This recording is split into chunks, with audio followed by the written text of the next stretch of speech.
የሀገራት ብሔራዊ ሰንደቅ ዓላማ ላይ ላቀረብናቸው ጥያቄዎች መልስ በመስጠት ለነበራችሁ ተሳትፎ እጅግ እያመሰገንን መልሱን ዛሬ እናቀርባለን። አራት ማዕዘን ወይም ሬክታንጉላር ያልሆነ ሰንደቅ ዓላማ ያላት ሀገር ማናት የሚለው ቀዳሚ ጥያቄ ነበር። መልሱ የዓለማችን ከፍተኛው ተራራ ኤቨረስት መገኛ የሆነችው ኔፓል ናት። ኔፓል በዓለም ላይ አራት ማዕዘን ያልሆነ ብሔራዊ ሰንደቅ ዓላማ ያላት ብቸኛ ሀገር ስትሆን ሁለት ባለ 3 ማዕዘን ተደራርቦ የተሰራ ቅርጽ ያለው ሰንደቅ ዓላማ አላት። ሁለተኛው ጥያቄ በዓለማችን 6 ቀለማትን የያዙ ብሔራዊ ሰንደቅ ዓላማ ያላቸው ሁለት ሀገራትን ጥቀሱ የሚለው ነበር። ለጥያቄው መልስ ፍንጭ እንዲሆንም እነዚህ ሀገራት የሚገኙት በአፍሪካ ነው ብለናል። ሀገራቱ ደቡብ አፍሪካ፣ ደቡብ ሱዳን ሲሆኑ ከአፍሪካ ውጭ ደግሞ ቢሊዝ ይህን መስፈርት ታሟላለች። ሲሼልስ የሚል መልስ በብዙ ተሳታፊዎች የተጠቀሰ ቢሆንም ከአምስቱ ቀለም ውጪ በኦፊሴል የሚታወቅ ቀለም የላትም። ሶስተኛውና የመጨረሻ ጥያቄ የነበረው የሰንደቅ ዓላማቸው ፊትና ጀርባ የተለያየ ዲዛይን ያላቸው 3 ሀገራት እነማን ናቸው የሚለው ሲሆን መልሱም ብዙዎቻችሁ መልሳችሁታል። መልሱም ፓራጓይ፣ ሞልዶቫ እና ሳውዲ አረቢያ ናቸው።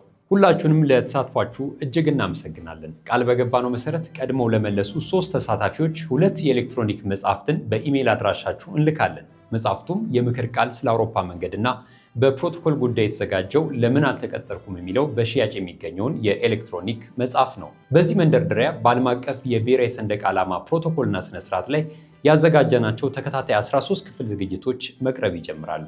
እናመሰግናለን። ገጻችንን ይወዳጁ። ፕሮቶኮል ስርዓት ነው። ስርዓትን ማወቅ ደግሞ ስልጡንነት ነው። ጤና ይስጥልን።